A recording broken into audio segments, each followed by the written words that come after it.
Holy shit! Lakeport, California just burned to the ground. Yeah, we only lived there for 4 months, 3 months. I don't fucking know. I'm just looking at my computer. I don't know what to. I don't know what to say about that. It's not planned or anything. Not deliberately allowed to happen. What? Um, like the fires 3 years ago, a couple years ago, whatever. We heard stories about how like all the locals knew that it started at like 8 different ignition points, and just in like a semicircle around town, ignition points around the town in a semicircle, and like it's just nuts. Uh, the the government wants the land, they'll take the land. Uh, at the lake there, Lakeport, California, is one of the like freshest, most purest waters in the area. Like there's Mount Shasta and like other things, but that's a really like good lake, and the whole thing with like reserved land. It's pre-reserved for the elites that they're gonna be here when shit hits the fan, and they're gonna survive. Well, we just burn up, we kill each other. It's I don't know. I'm just kind of floored. Like, I don't know. I have 4 months of memories there that just gone. I haven't really like seen a lot of pictures. Alan just messaged me as I talked about it. I looked a little bit, and it's I don't know, just losing it slightly. I'm always losing it, just because chemicals of the brain, dopamine, serotonin.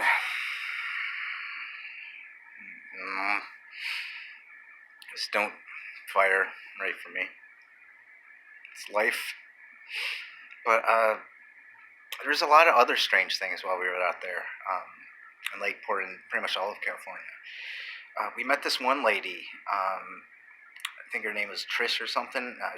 Her and her husband lived on a property like in the middle of nowhere. Beautiful place, like tons of food everywhere, and like she told us this story about how she found these. She was out in like a cafe one day, and she saw a Coast Guard, which that far inland. Well, why? What were you guarding the coast for in there?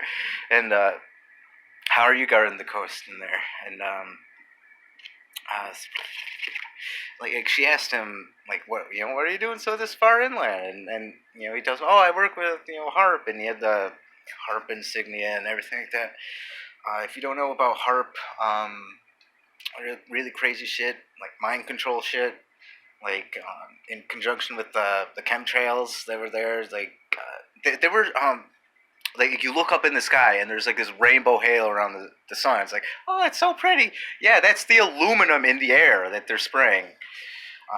But like HARP supposedly like reverberates off like this layer of chemicals, things, whatever they're putting up there, and it just reverberates down onto the people. Like you could feel it.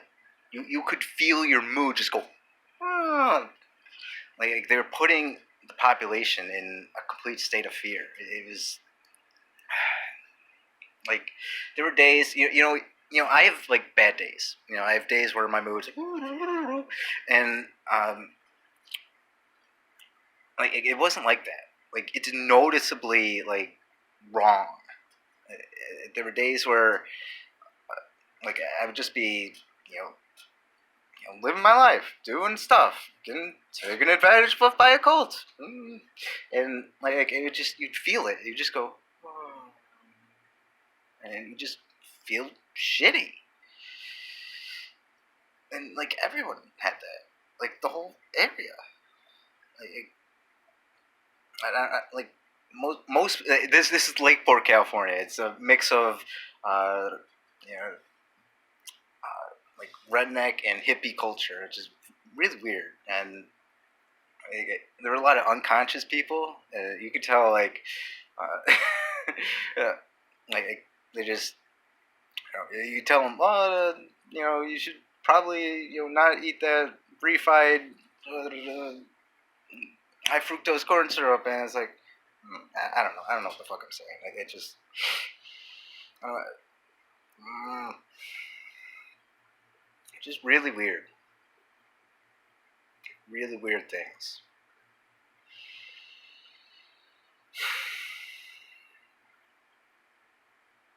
I've And we have a lot of pictures of what went down there, what was there. A lot of beautiful land, beautiful places. It's gone.